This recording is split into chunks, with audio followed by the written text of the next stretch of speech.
masalah menghubungi tempat kerja itu apakah benar terjadi gitu kan? Ini benar terjadi. Yang namanya aplikasi pinjaman online legal pun sama seperti itu. Jadi menghubungi tempat kerja. Yang pertama, kalau kalian mencantumkan alamat ataupun nomor tempat kerja tersebut, ya pasti itu terjadi dihubungin. Bahkan ada kasus sekarang, salah satu nasabah itu istrinya galbay, ya istrinya galbay, tapi ada juga kolektor mendatangi tempat kerja suaminya.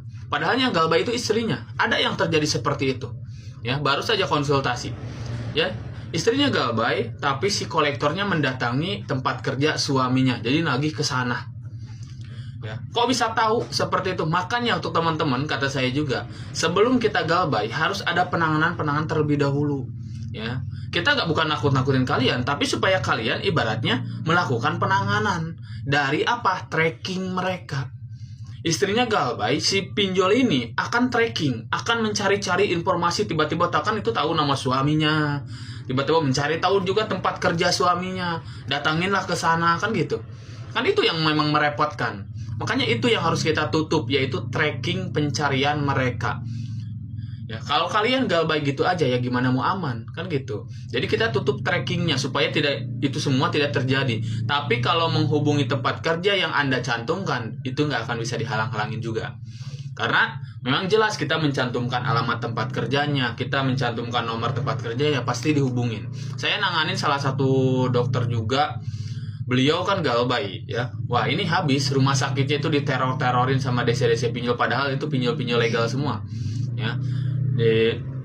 Ke rumah sakitnya, ke kliniknya, ke HRD rumah sakit itu diteleponin terus dengan nominal memang besar sih, nominalnya satu aplikasi aja 110 juta gitu. Itu dari aplikasi rupiah cepat tuh. Berisik banget. Ya, diterorin habis gitu kan tempat kerjanya. Kalau mencantumkan memang seperti itu. Penanganannya seperti apa?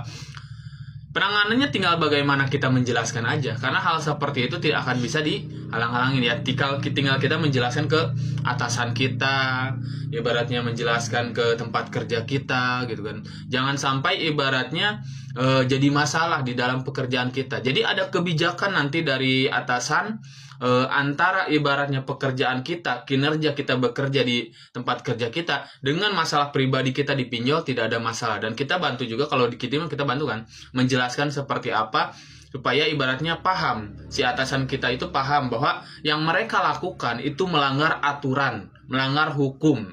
Kalau bisa kita tindak itu mereka melanggar pidana juga karena udah teror-teror penagihan. Kalau secara peraturan jelas di OJK itu pinjol dilarang melakukan penagihan.